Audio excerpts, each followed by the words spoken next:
For such a small state, Little Rhodey is packed with some of New England's most popular tourist attractions. Newport, America's best-known playground for the super-rich in the halcyon days of the early 20th century, is the state's major draw, with its fabled mansions built to rival and often imitate the grand palaces of European royalty. In this video, we're going to be taking a look at the top 10 tourist attractions in Rhode Island. Before we begin, make sure to subscribe to our YouTube channel for more awesome travel guides, and make sure you hit the notification bell so that you know when we publish a new video. So let's cut to the chase. At 10, Walking Tour of Bellevue Avenue Mansions, Newport. The grandest and most famous of Newport's mansions spread majestically in a row between Bellevue Avenue and the ocean, with a few others facing them from the opposite side of the avenue. Cliff Walk gives views of the ocean side, while a stroll down Bellevue reveals the mansion's facades and grand entrances. The scene today looks much as it did to the fashionable ladies who rode their carriages in the late afternoon ritual of a promenade along Bellevue Avenue. Beginning at Memorial Avenue and walking south along Bellevue Avenue, the first of the mansions, Kingscote, is on the right. More modest than the others, it is also one of the oldest, built in 1841, and a beautiful example of a Gothic Revival style villa. Also on the right is the Elms, built in 1901.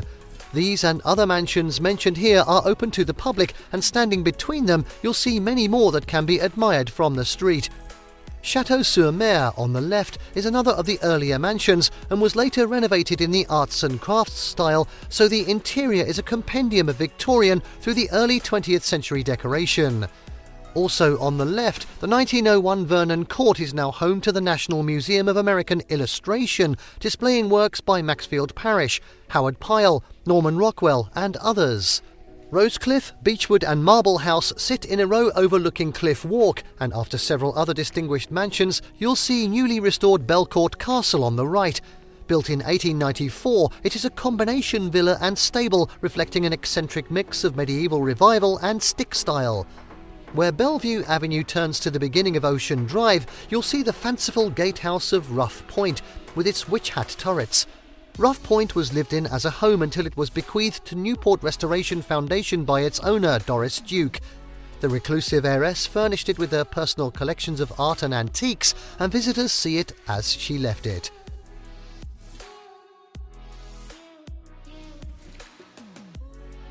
At 9, Ocean Drive, Newport. If you're up for more mansion viewing after Bellevue Avenue, follow it to the end at Coggleshall Avenue and continue left to follow the shore past Bailey's Beach. The next 10 miles take you past more Gilded Age cottages, as well as some of the newer Newport mansions.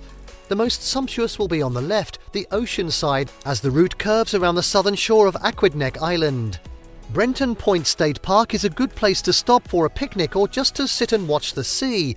The usually steady breeze on the point makes it a favourable place to fly kites. The road turns right at Brenton Point and you'll pass the US Coast Guard station, then see Hammersmith Farm on a hillside. This is where President Kennedy's wedding reception was held in 1953. At Fort Adams State Park, you'll find several things to do, including a beach and President Eisenhower's summer White House. The Newport Folk and Jazz Festivals are held in the park.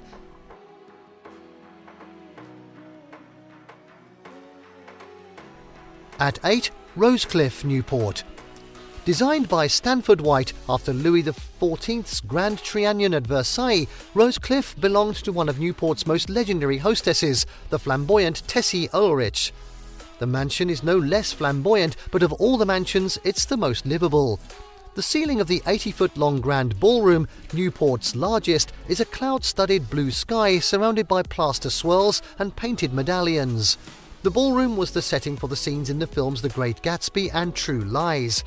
Another highlight of the house is the graceful grand staircase that rises in sweeping baroque curves, emphasized by a filigreed wrought iron railing at either side. The extensive rose gardens with wood trellises, a pergola, urns and statuary have been restored, using the horticulture records of the estate's original owner, the noted 19th century rose grower George Bancroft, who created the gardens.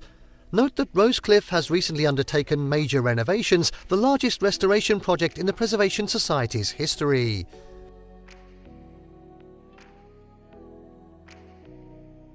Next up at 7, Marble House, Newport. Built in 1892, Marble House was designed by the same architect as the Breakers, but predates it. Modelled on the Petit Trianon at Versailles, French palaces were the model of the day. The house has an opulent gold-encrusted ballroom inspired by the Hall of Mirrors at Versailles.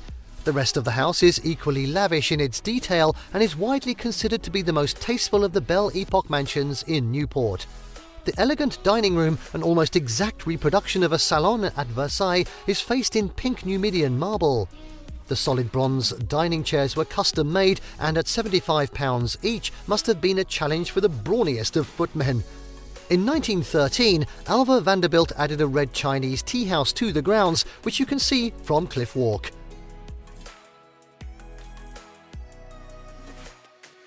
And now at 6, RISD Museum of Art, Providence. One of the 20 largest art museums in the United States, the Museum of Art at the Rhode Island School of Design in Providence is remarkable not only for the staggering numbers of its collections, but for their breadth of scope. The historical and contemporary textiles and dress collection alone totals more than 26,000 objects, from ancient Egyptian clothing fragments and Elizabethan needlework to 20th century American designers and Japanese no-theatre robes. Other collections are equally impressive, including decorative arts and design, Asian art, contemporary art, which includes pioneering video arts, ancient art, complete with a mummy and coffin, and a painting and sculpture collection featuring works by Copley, Homer, Manet, Monet, Degas, Cézanne, Rodin, Picasso, Matisse, Maxfield Parrish, and Georgia O'Keeffe. With such a wealth of art in its collections, it is impossible for the museum to display more than a small fraction of it at any time. Special exhibitions spotlighting different themes keep the museum fresh for return visits, and some of the most popular collections are always on view in their own galleries. Ancient Greek and Roman, ancient Egyptian, Asian art, decorative arts and design, 18th and 19th century American and European art. The museum's shop is always a good source of gifts and household items that are unusual and reflect cutting-edge design. I always try to shop by before the holidays to find unique gifts.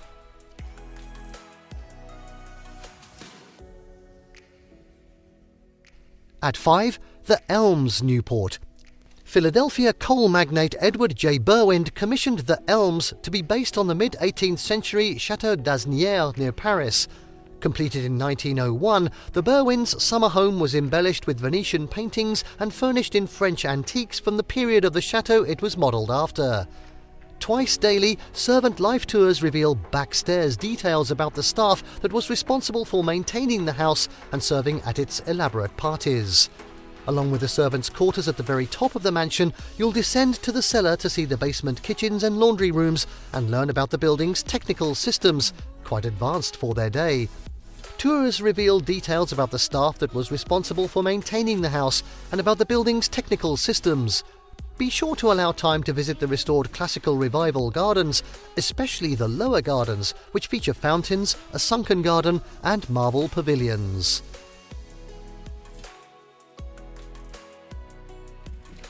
At 4, WaterFire Providence.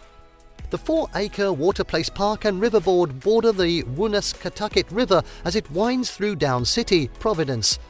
Several times during the spring, summer and fall, the city celebrates this river, which until late in the 20th century was completely covered by roadways. More than 100 bonfires are lit in large iron pans in the river's centre and kept blazing throughout the evening as residents and tourists stroll along the brick riverside walkways and footbridges. Street performers, vendors and world music highlight these family-friendly celebrations. The atmosphere is easy and relaxed, nobody seems to be in a hurry, and strangers smile as they pass. Although the riverbanks are filled with tourists as well as locals, WaterFire is a time when Providence reveals its true nature. Despite its size, it's a small town at heart. For an ultra-romantic view of WaterFire, book way ahead for a ride in the authentic Venetian La Gondola. Floating along the river is a romantic way to see downtown Providence at any time, not just during WaterFire. Oh, my tip, finding a restaurant for dinner on WaterFire evenings will be difficult. We like to pack a picnic to enjoy in one of the nearby parks. Waterplace Park on Memorial Boulevard, Prospect Terrace on Congdon Street, or Providence River Park on Bridge Street.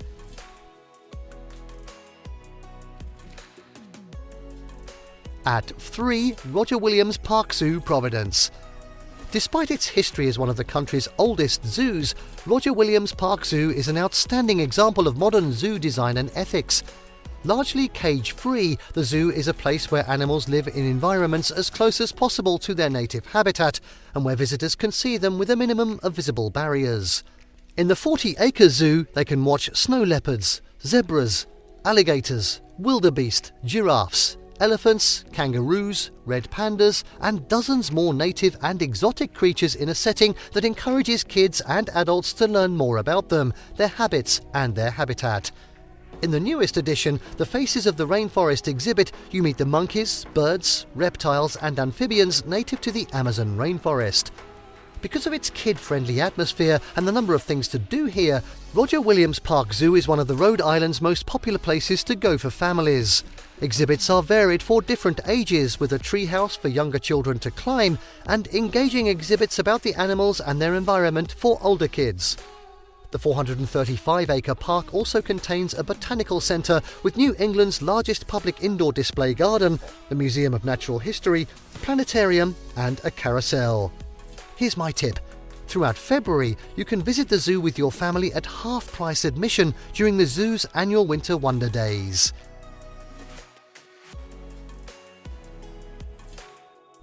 At 2. Cliff Walk, Newport.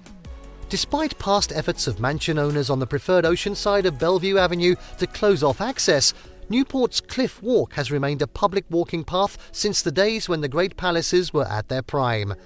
The pathway along the rocky shore provides walkers with views of breakers crashing on the rocks below, as well as the mansion's gardens and sea-facing facades above, and is one of the most popular and free things to do in Newport.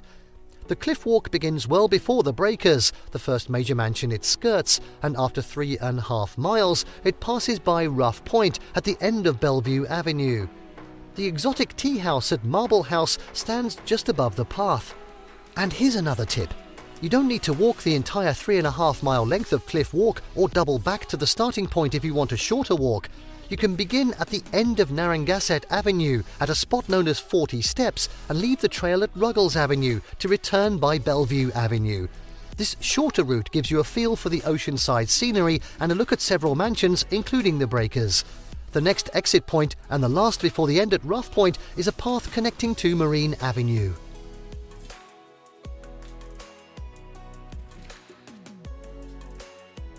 And finally, at number 1, it's the Breakers Newport. Newport's most celebrated and showiest Gilded Age mansion in Newport was built by Cornelius Vanderbilt in 1895 and reflects the unimaginable wealth of the Vanderbilt family. The Italian Renaissance summer cottage has 70 rooms, including a grand 3-story dining room, and was built using imported French and Italian marble and alabaster. Ceiling paintings, mosaics, marble columns, fine wood panelling, and carved stucco decorate its rooms lavishly and ostentatiously, as was intended by the Vanderbilts, who never risked being outdone by their wealthy competitors. While the glitz and showy grandeur of the public rooms where the Vanderbilts lived and entertained are impressive, my favourite place to go in the breakers is below the stairs, in the cavernous kitchen and pantries. Shining copper stockpots stand on the yard's-long stove, and dozens of copper saucepans and fry pans hang from a rack above a marble work island large enough for rolling a dozen side-by-side pie crusts. Credit the Vanderbilts for giving the kitchen staff a well-lighted workspace. A second bank of windows brings more daylight into the high-ceilinged room.